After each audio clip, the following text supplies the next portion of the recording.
আসসালামু আলাইকুম। আজকে রাতে যখন রাস্তা দিয়ে আসছিলাম দেখলাম যে দুইটা কুকুরের বাচ্চা, ছোট কুকুরের বাচ্চা একটা বিল্ডিং বাসার গ্যারেজে আশ্রয় নিছে অত্যন্ত ঠান্ডায়। তো বাসার মালিক কী করলো, সেই দুইটা কুকুরের বাচ্চাকে বের করে দিল লাঠির দাবড় দিয়ে।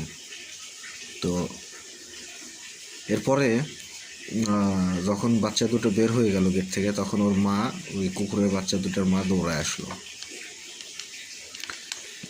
তো আবার আর এক রাস্তা দিয়ে আসতে বসে দেখলাম যে বিড়াল খুব প্রচণ্ড শীতে থরথর করে কাঁপছে, এবং অনেক মসজিদের সামনে অনেক ভিক্ষুককেও দেখলাম তারা ঠান্ডায় কাতরাচ্ছে। তো আমার সে অ্যাবিলিটি নাই যে এইভাবে সবাইকে সাহায্য করার। আমি এই কথাগুলো এই জন্য বললাম যে আপনাদের এই তীব্র শীতে আল্লাহ আপনাদেরকে ভালো রাখছে, কিন্তু আপনার আশেপাশের যে মানুষগুলো যারা অসহায়, যেসব প্রাণী অসহায়, একটু ফ্রেন্ড সার্কেল মিলে হোক, সবাই মিলে হোক, নিজেরা গ্রুপিং করে কিছু অর্থ সাহায্য করে তাদেরকে শীতের কাপড় চোপড়ের ব্যবস্থা করেন।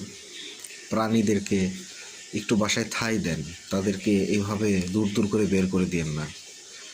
কারণ আমরা মানুষ সৃষ্টির সেরা জীব, আমরা যদি সৃষ্টির সেরা জীব হয়ে প্রাণীদের উপর রহম না করি, তাহলে আসলে মানুষে আমাদের পৃথিবীতে জন্মানোর থেকে পশু হয়ে জন্মানোই ভালো ছিল আমি মনে করি। তো ভালো লাগলে ভিডিওটা শেয়ার করবেন।